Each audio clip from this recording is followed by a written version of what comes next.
Okay, so can anyone tell me what cumulative frequency is? Or if you can't give me a definition, how do you calculate it?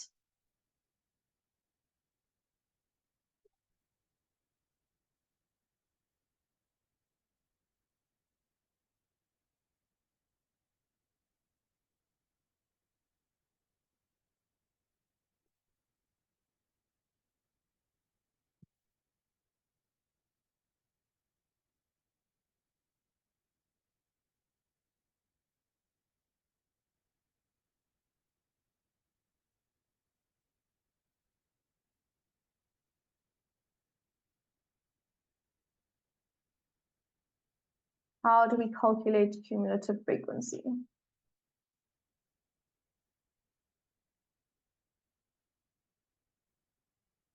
Nice, Emmanuel. Okay, exactly. So cumulative frequency is the successive addition of your frequency values. Cumulative, accumulate more and more.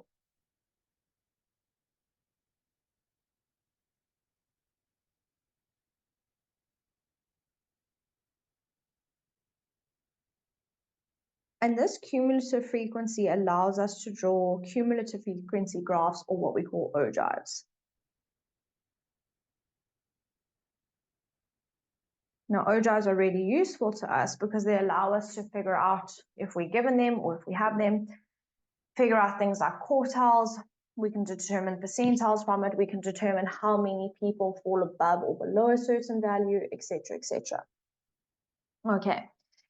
So if we have a look at this first example, now there's no questions here. This is more just to understand what we have and how we use it. Okay, so our first example here is a health company conducted a survey in Gauteng to find out what age group most frequently uses their products. Okay, now what you should be familiar with are the first two columns that we have here. Okay, so you should be comfortable with class intervals and frequency already.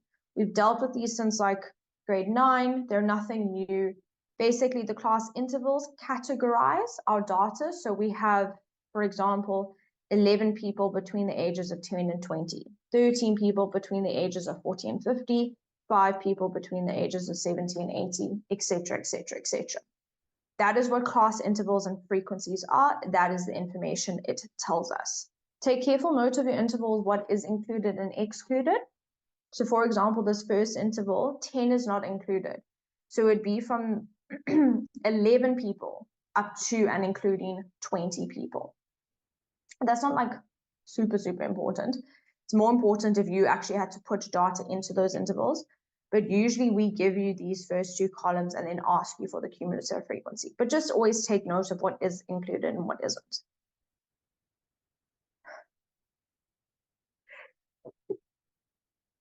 Excuse me. Okay. So that is what you should be familiar with. Yeah, that word.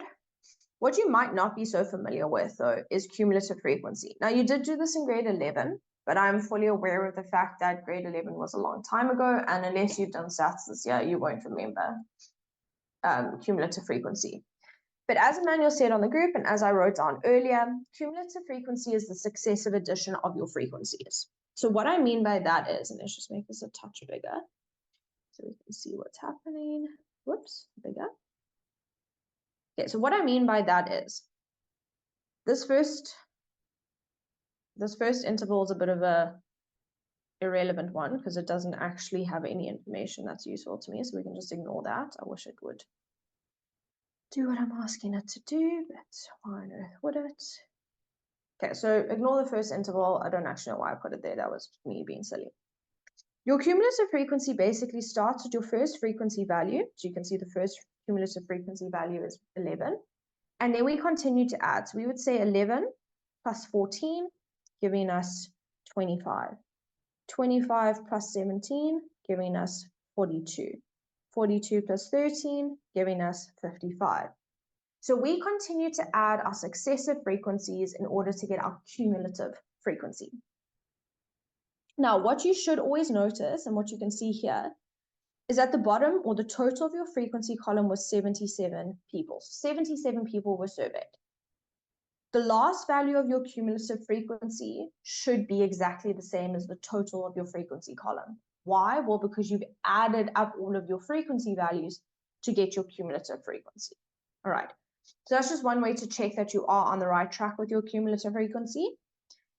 But once you have your cumulative frequency, it's important to understand what it actually means. So let's say, for example, we take this cumulative frequency of 42.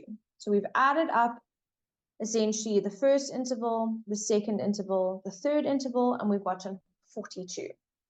What that means is that 42 people were 40 years or less. Why 40 years? Because that is the upper limit of all of the intervals I have added. The last interval's frequency I added was 30 to 40. It included 40. So everyone before that was younger than or less than 40. So 42 people were less than or were 40 or younger. And that's because we added all of those prior frequencies. If we, for example, had a look at this value over here, 68 people were 70 years or less. 70 because that's the upper limit of that interval, and less because everything we've added before is everyone younger. That's what cumulative frequency is. We added all the previous frequencies.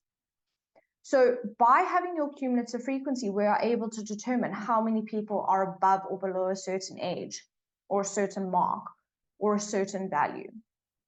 Now, once we have all of this, we can draw an ogive, and I'll make it a bit smaller so we can see the ogive in a second. But before we even get to the actual graph, we need to know how to plot a graph. So the first thing that you need to know is that your graph is plotted using the end points of your interval. So 20, 30, 40, 50, 60, blah, blah, blah. You can see this if you now go across to the graph points. All of your x values are the end points of your intervals. We don't have the last one because obviously there's no information there. Okay, let's scribble that one out. Okay, but those are all your endpoints, and you use those as your x values. Your y coordinate is then plotted using your cumulative frequency. So you can see here 11, 25, 42, 55, 60, blah, blah, blah, blah, blah, blah, blah. Those are all your y coordinates of your graph point. So we use the end point of each interval and the cumulative frequency to plot your graph. Your graph always needs to be grounded at 0, so it should always start by touching the x-axis. And your grounding point is the lower limit of your first interval. So this 10 is where we ground our ogive. So this will be grounded at 10, 0. So when we now go across to our ogive, you'll see that. So if we go to our ogive, and I will make it smaller for you guys to screenshot just now, there we can see that 10, 0 grounding point. But what you can see as we now move up our ogive are all of the points that have been plotted using those coordinates. I don't really know what color to use here. So if we were to go and look at all of our coordinates here, there's the 20, 11, 30, 25, 40, 42, etc., etc., etc. Oh, you can see all of the coordinates have been plotted using the endpoints of your intervals and the cumulative frequency that corresponds. Once you've plotted your points, you get this sort of curve, or you should get a curve. Cumulative frequency graphs or ogives are never drawn with a ruler. It is always a curve. I should see no straight lines, but you have plotted a graph.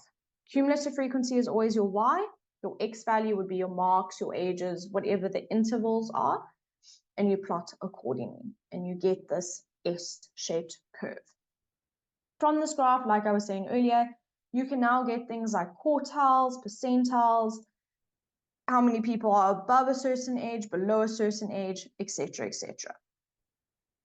Right, so that's just a very brief explanation of what they are, but we're going to get into how we draw them, use them, do analytics from them. But let's take a screenshot, and we'll get into our first example where calculations are involved.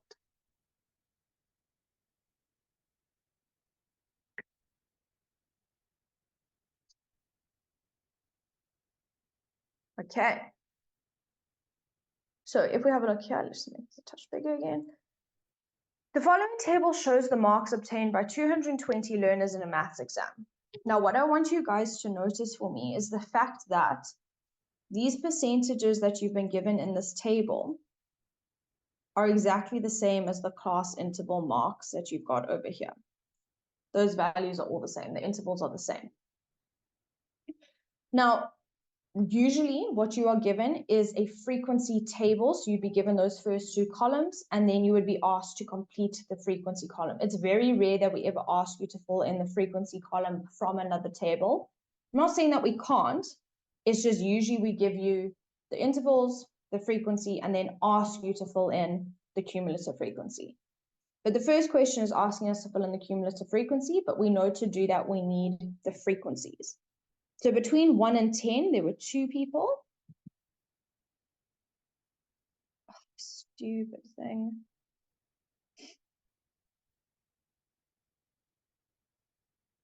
Right, there were 2 people. Between 11 and 20, there were 6, 11, and so we keep filling in our frequencies. It's literally just copying numbers, which I apparently can't even do.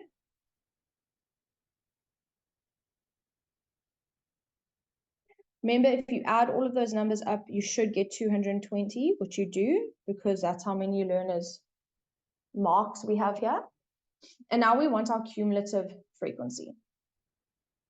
Okay, cumulative frequency, we are adding up our frequencies. Remember, we always start with the first frequency. That is not added to anything. We just start there. But now we are going to add from there. So 2 plus 6 is 8. So we're adding the 6 and we're getting the 8. 8 plus 11, 19. 19 plus 22, 31. And we keep, is it 31? No, it's 41. Ooh. And we keep adding our frequencies until we've got our cumulative frequency column completed. Oh, hate technology. I hate it.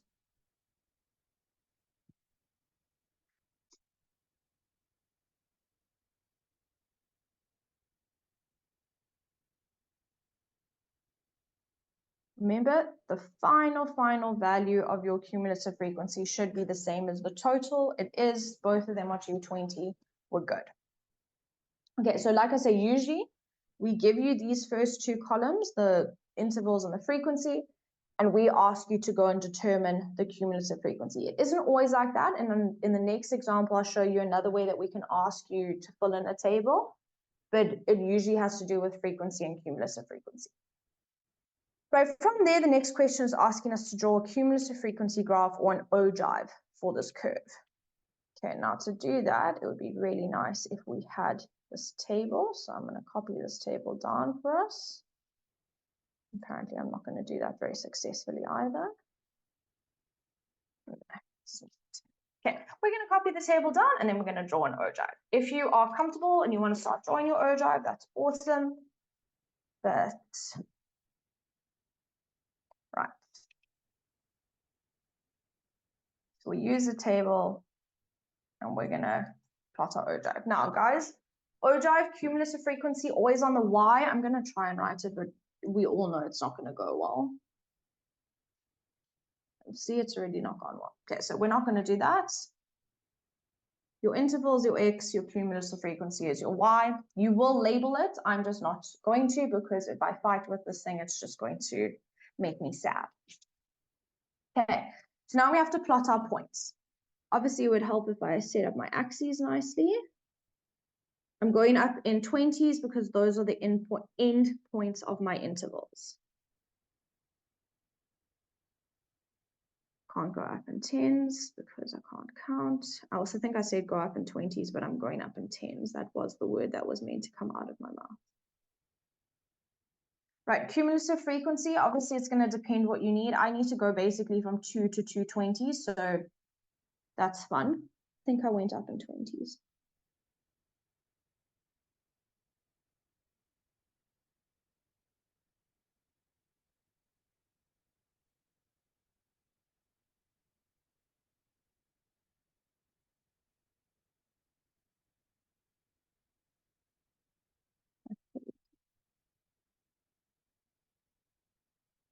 Okay, so that's my cumulative frequency on the y. And now I can start to plot my points. Now remember, the very first point is the lower interval or the lower limit of my first interval. So that very first point I'm going to plot is going to be at 1 and 0. So I ground it at 0. So 1, 0 would be about there. That's my first point that I plot. Then I'm going to take the end points of each interval, the cumulative frequencies, and I'm plotting for x and y. So the first one would be at 10, 2, 28, and so we keep going. I'm not going to say all of the numbers because you're just going to want to smack me.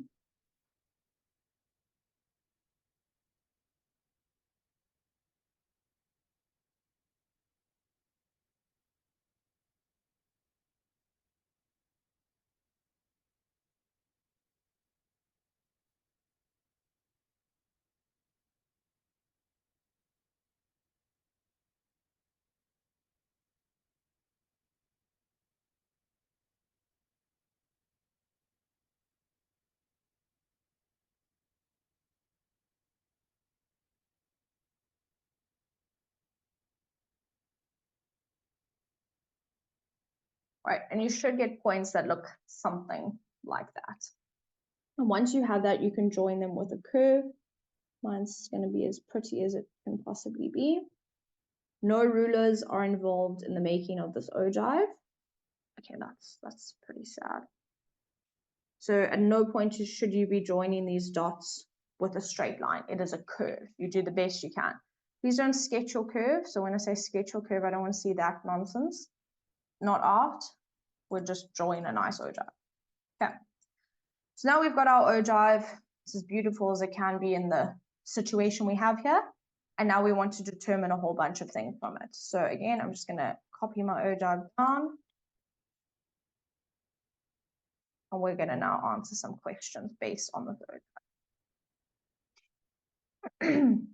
We'll take screenshots in a second, but let's have a look here. So the first question that I'm being asked is determine the IQR for this data set. Now, can someone remind me what is IQR?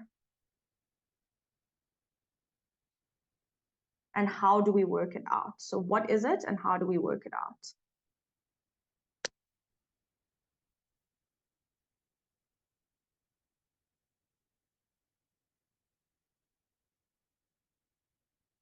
Angie, nice, interquartile range. And how do we work out the interquartile range?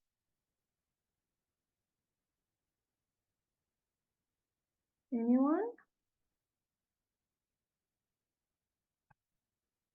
Nice, guys.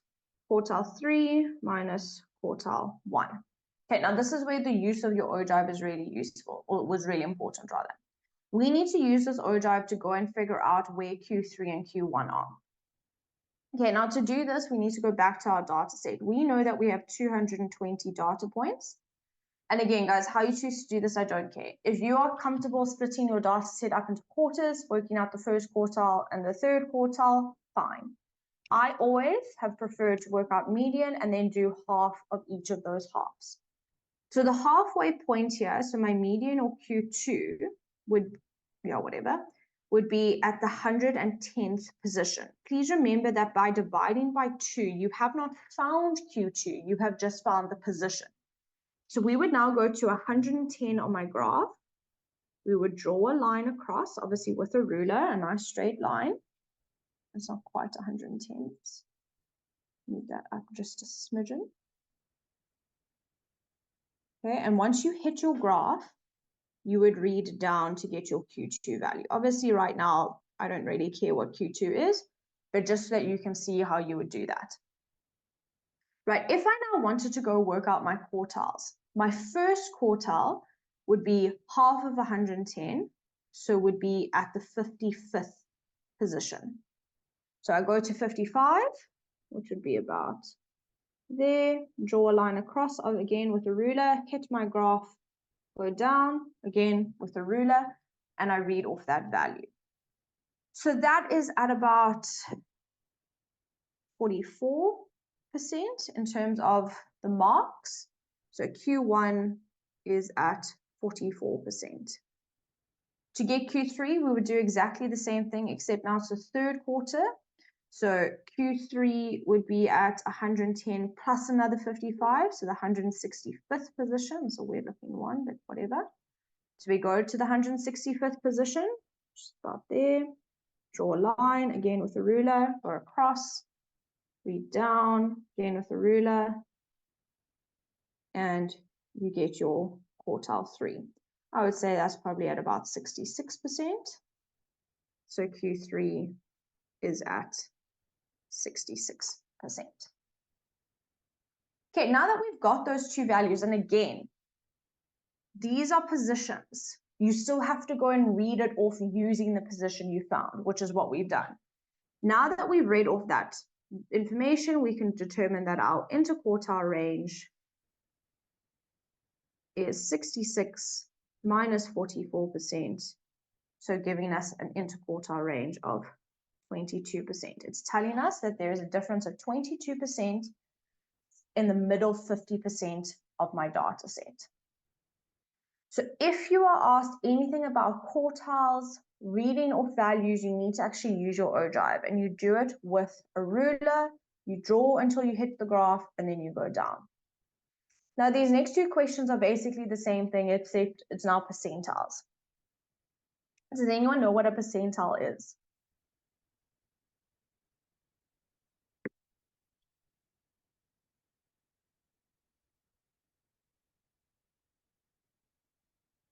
What does the word percentile sound like?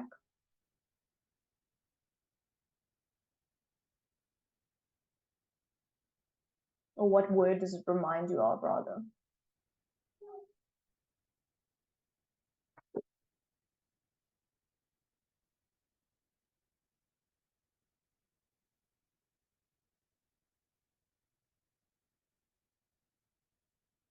Okay, it reminds you of the word percent, and it reminds you of quartile. Now remember, quartiles split your data set up into 4 equal parts.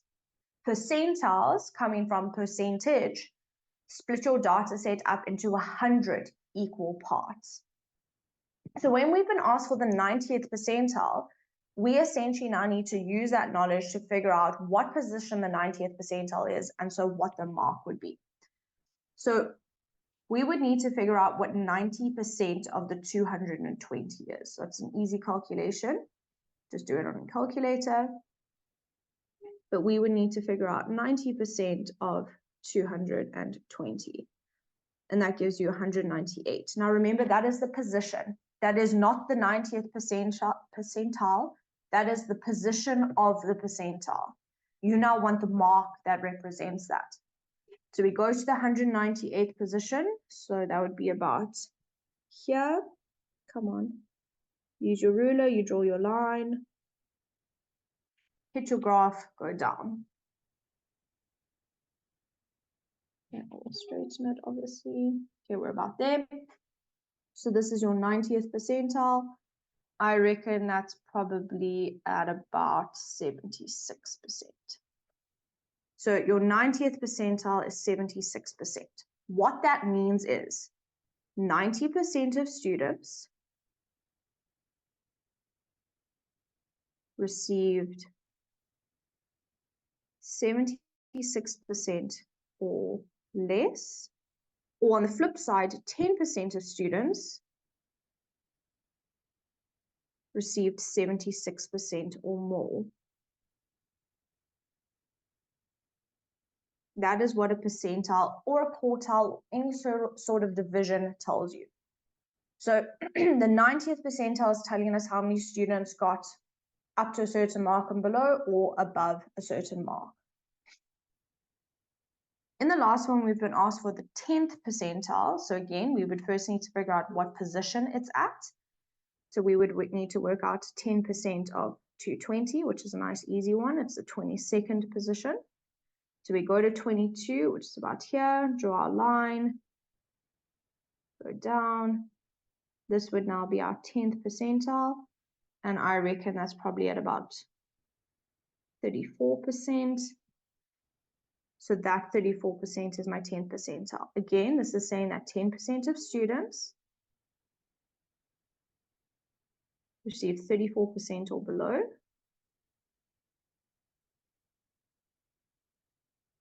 I was trying to be or, but it wasn't. Or on the flip side, 90% of students received more than 34%.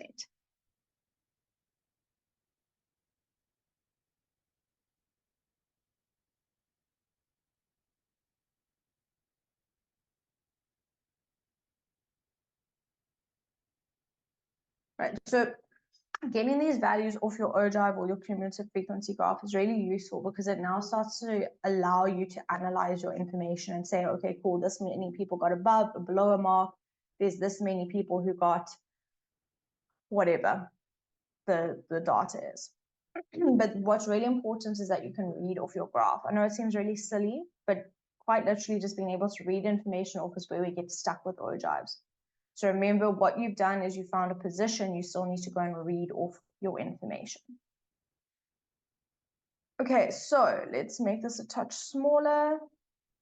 Go even smaller.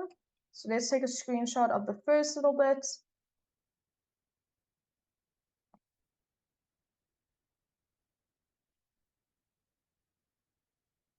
And then I'll move down to the next bit, and then we'll have a look at our next example.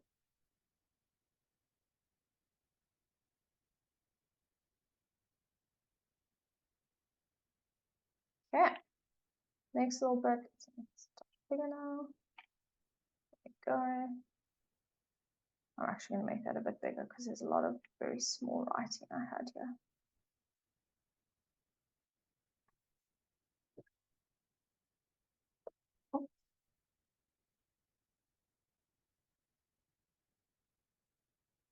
Okay. So example 3 is a sort of example of how we can ask frequency and cumulative frequency in your table a little differently. So a university student conducted a survey amongst his friends and relatives to determine the number of marketing calls that he or she received per month. The data is summarized in a partially completed table below. So we've got the ages of the people, 20 to 30. There were 7 people who were getting marketing calls. 30 to 40, we don't know, but we've got a cumulative frequency, 25, etc., etc.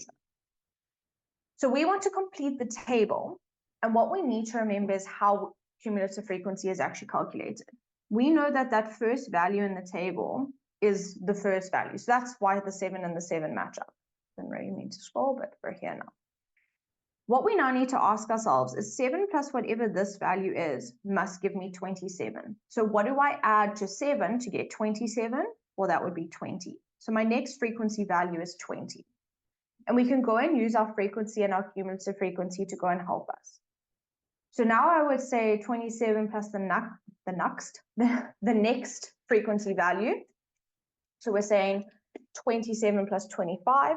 And that gives me 52. So that would be my next cumulative frequency. Then I would need to say 52 plus what gives me 64. Anyone want to tell me while I'm fixing this nonsense? 52 plus what gives me 64? 12, Emmanuel, nice.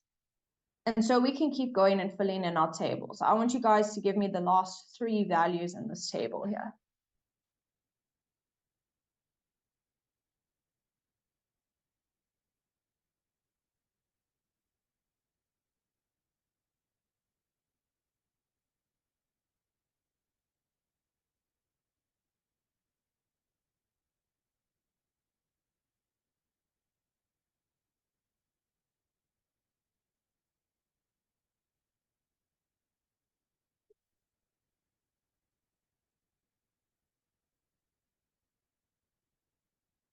And for those last 3 values, Manuel's giving me 1.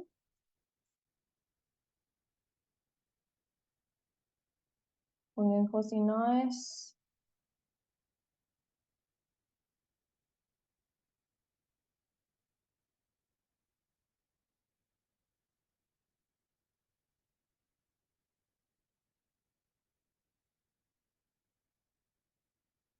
Okay, so I think we're in agreement. This is definitely 8.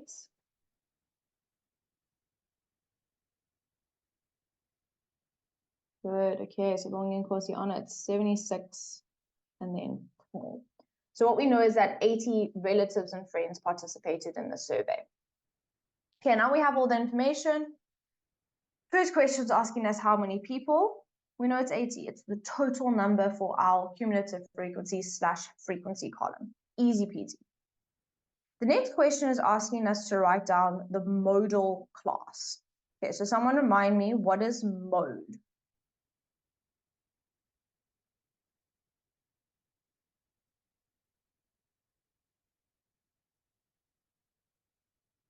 What is the mode of a data set?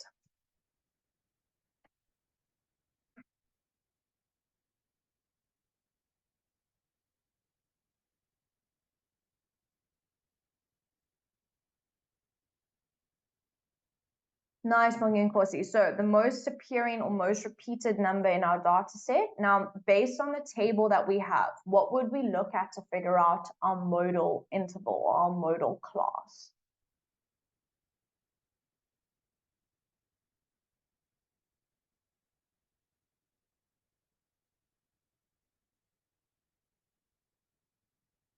How would I figure that out from my table?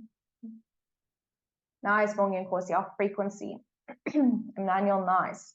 We want to find the highest frequency value here, and that will give us our modal class. Now, the highest frequency value is 25, so our modal class is 40 to 50. That's it.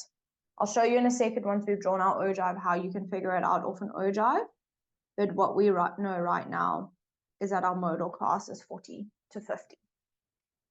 Okay, we want to draw an ogive, and this is not what I want, so let's just get rid of that, to represent our data set. So our cumulative frequency needs to go up to 80, our thingy 90. Okay, back myself. Let's do it. We'll make it a little smaller. You guys can draw the ogive with me if you want. Let's just get axes. Did have axes, don't know where they went. So now we're here. Right, again, I'm not adding labels to my axes because I don't have the emotional strength to fight with it. Just remember, cumulative frequency is on the y, x is, in this case, the ages.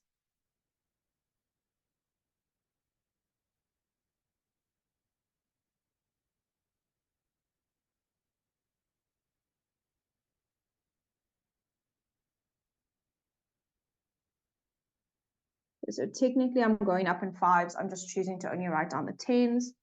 And I have to go up to 80. So I think I'm doing the same thing here.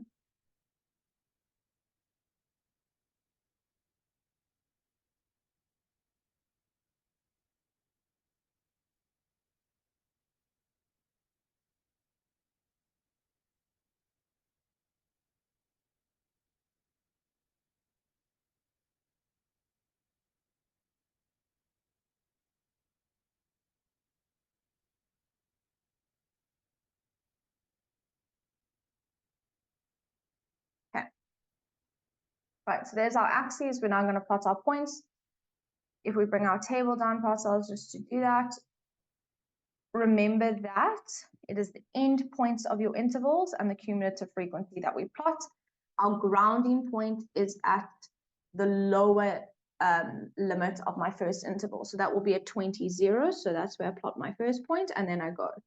So it'd be 37, 40, 27, and so you keep going. Again, I'm not going to keep saying it because it's just going to annoy you.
Okay, once you've got all your points like that, you draw in your ogive again. I'm going to do my absolute best to make it ogive-like.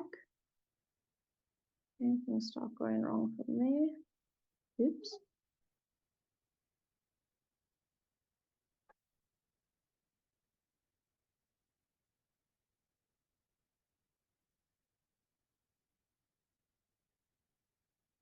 All right, again, remember, no ruler, it's a curve, that's it. We've got our ogive, perfect. Right, I said to you that I'd show you how to work out the modal class. Modal class is always, oh, that's aggressive, is always the biggest distance between 2 points. So we can see that that distance sort of goes across 1, 2, 3, 4, 5 blocks vertically. The next one would only be about 4. And if you go and read down, it's between 40 and 50. So that gives you your modal class. The biggest gap between points gives you your mode. Right, just that you know how to do it from an ogive. But our question then asks us in E, that is also a really bad question, so I'm just going to reword it. Determine the percentage of people older than 54 years who receive marketing calls. My English just failed me for a second. Okay, so determine the percentage of people older than 54 who received marketing calls. Okay, so the information we've been given here is the age, the 54.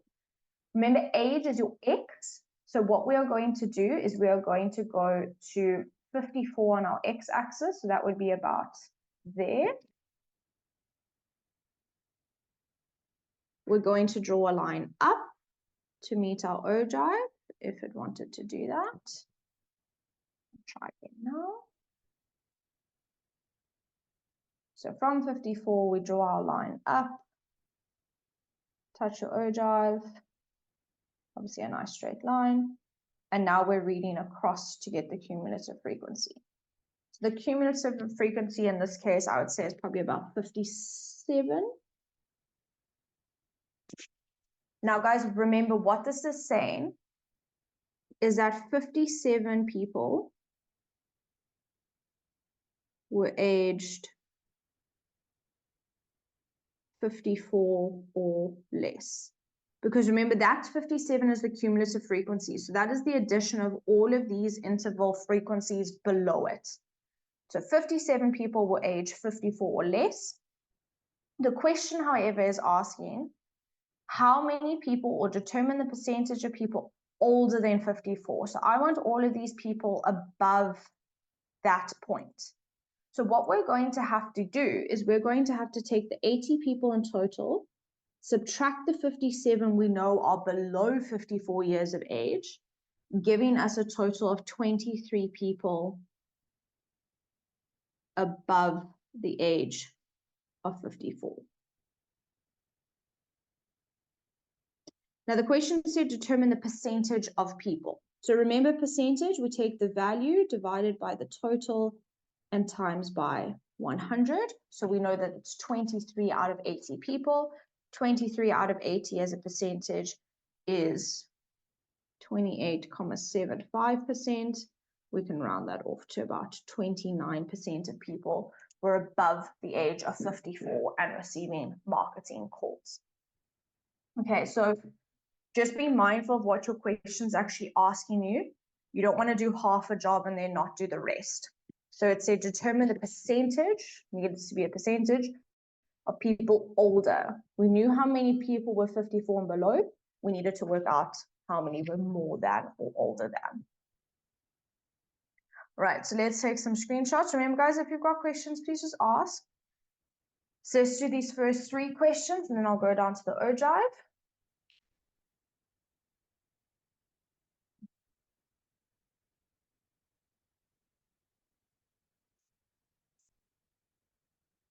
Okay, there's your ogive and the last question.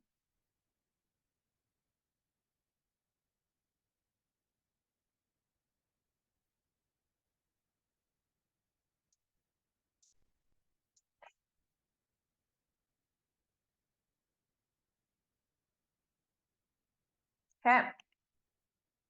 Right, so in this case, I've actually given you an ogive, and we're going to need to make this a whole lot bigger if we want to see what's plotting. So the cumulative frequency graph, or ogive, shows the times between planes landing at an airport. Okay, so we've got the time in seconds on our x, our cumulative frequency on the y, and it has been plotted for us. So we don't actually need to do anything there in terms of drawing an ogive. We're going to now have to use it to answer some questions. The first question asks us to complete the following table. So what I'm actually going to do is I'm going to do this. Just put it with the ogive because that's going to make our lives so much easier. Okay, so we need to go and fill in our table based on our graph, our cumulative frequency graph. So the first interval, remember, is 60 to 10. No, it's not. 60 to 100, you know. And if we go and have a look, we can see that obviously the grounding point is at 60, 0, and then we've got that first interval there.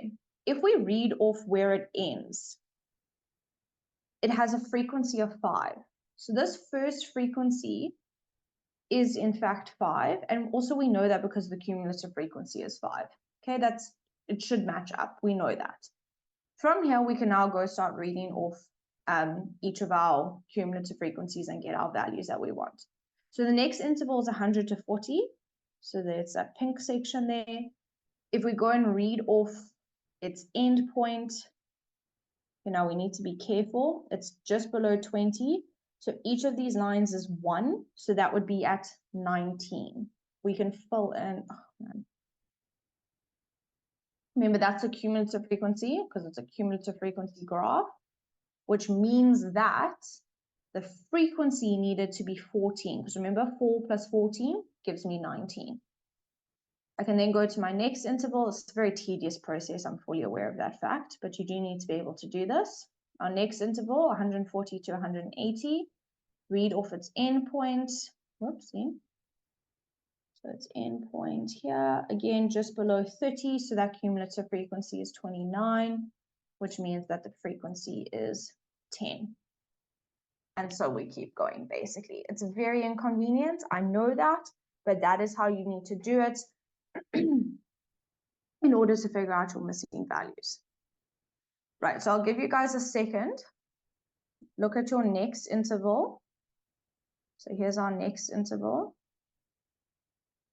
Let's read off our endpoint, and I want you to tell me what the cumulative frequency would be, and hence what the frequency would be.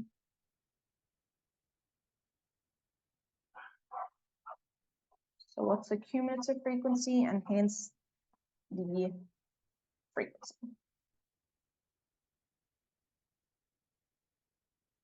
And just that you know, 40 is this line over here.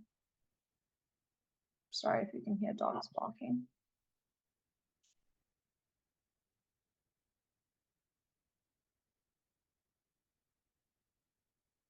Because cumulative frequency will always be a whole number because you're adding up frequencies which are whole numbers.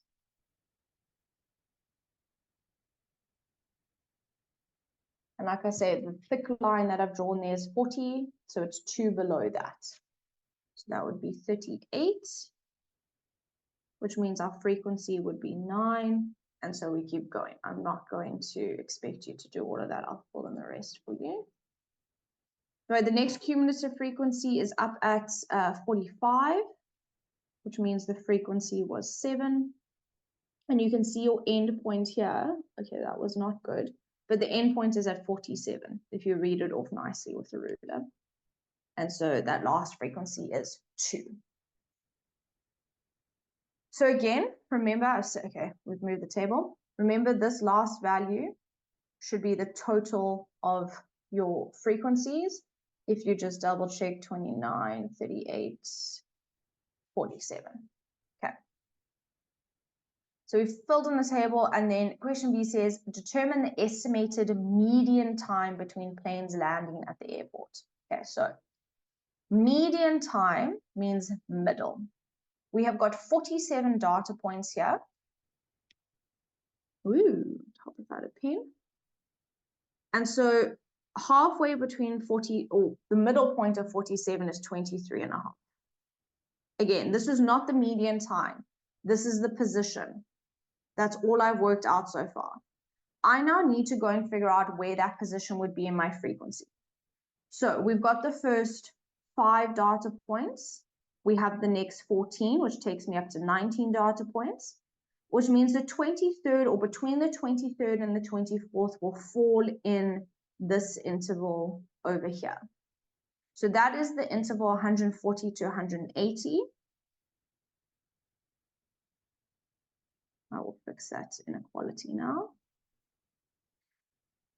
But the question said the estimated median time. Now, whenever we're asking for an estimated median or an estimate of the mode, quite literally all you do, because you don't know those 10 data points in that interval, you take the midpoint of the interval. So we would say approximately 120 seconds.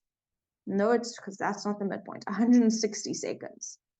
So an estimate, it's not asking for the median interval, it's asking for an estimate of the median. It is an estimate, you're guessing, but we take the midpoint of that interval, because remember, the midpoint, the median, is one of our measures of central tendency. It's one of the measures of the average.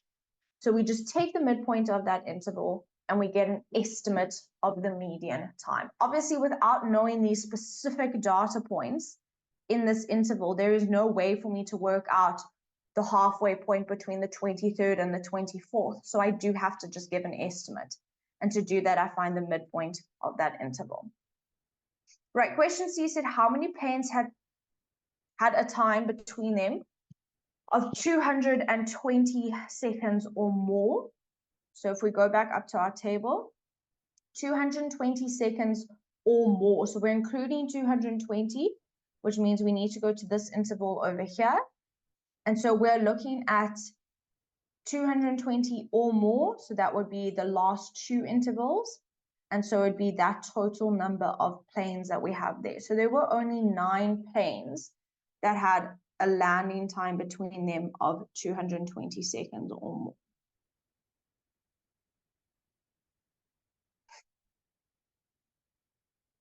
Right, this last question, again, we now need to use the information we have.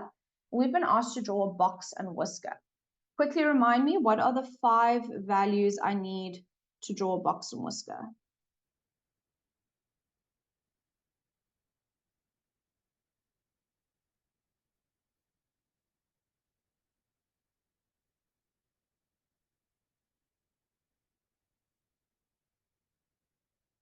Five values, what are they to draw a box and whisker?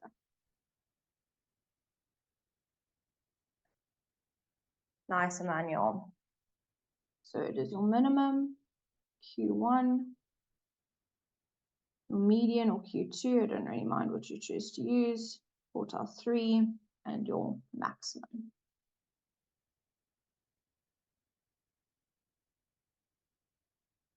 Right, so we now need to go and use the information we have to go and figure out all of those things. Now, bear in mind, you do not have an ogive to read off Q1 and Q3, but you do have a table.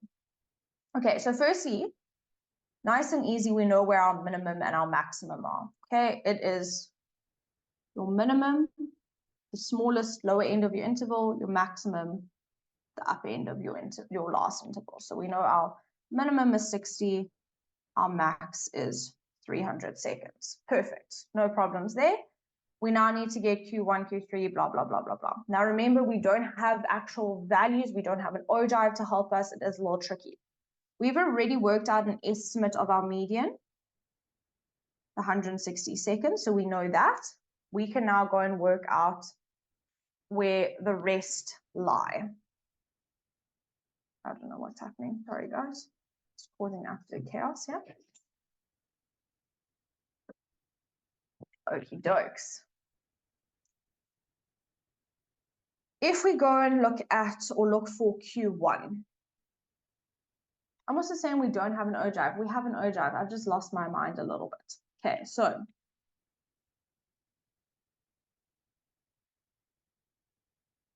I'm not even sure where my brain is at today. Right, we have an ogive. We can go and work out these things. So for the question prior to where I said the median time, yes, if you didn't have an ogive, you could use the median interval, but we do have an ogive, and I've just forgotten. we can go and work it out. We know it was at 23.5, so we can go and count that. Let's get a better color going on here. Sure. Brain is mush. Okay. So 23.5, I'm going to do my absolute best here. 21, 22, 23.5 is about there. So you'd read across. We'd read down. Oh no. Look at that line. Read down.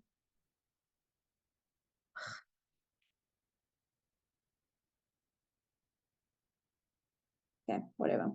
More or less there. That would be at about 151, 152. So from our ogive, it is approximately 151, 152. Oh, yeah. Okay, so we can go and get Q1 and Q3 from here. Getting there eventually. Now, again, it doesn't really get easier the second we start getting decimals, just because decimals are gross. But you already know that your halfway point is 23.5. If we now split that half in half again, your lower quartile will be at 11.75. So, lava, because that's where I'm at the moment. 11.75 again, you just try your best to get it as accurate as possible. It's never going to be perfect. We get there, we read down. That gives us a Q1 value of 120. So Q1, 120, we know this is at 152. And now we can go get Q3. Again, decimal is not great. We know that the first quarter is 11.75, so we would just add that to our 23.5, giving us a position of Q3 at 35.25. So we go to there, it's literally just above here. We would have to go down even more. Okay. That line did not go well, but we got there in the end. Right, once we get there, we're going to read down. It's going to be very, very close to here. So just after 200. If you say it's 200 on the dot, I'm not particularly spaced. I'm going to go 200 just to make our lives easier. Okay, forgot about that ogive. That is my bad. Right, I know it's 7 o'clock, so I'm going to quickly draw our box and whisker, and then we will end off. So box and whisker, remember, nice and easy. We just draw in our lines. If you draw a dot as your endpoints, that's fine. Remember, I don't really mind. I use lines, but if you draw dots, that's cool. Q1 was at 120. Q2, 152. Again, get it more or less accurate. And then Q3 at 200. We draw our box. We draw our whiskers. And we have a box and whisker. Shame my whiskers just didn't do much there, did they? Not great whiskers. You would draw it with a ruler, but there you go. Right, so don't forget when you have a graph to use your graph, as I have clearly illustrated here. And from that, remember, because you can get your 5-number summary, you can draw a box and whisker to represent that data.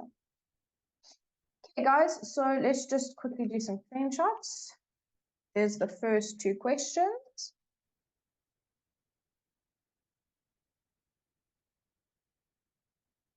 Okay.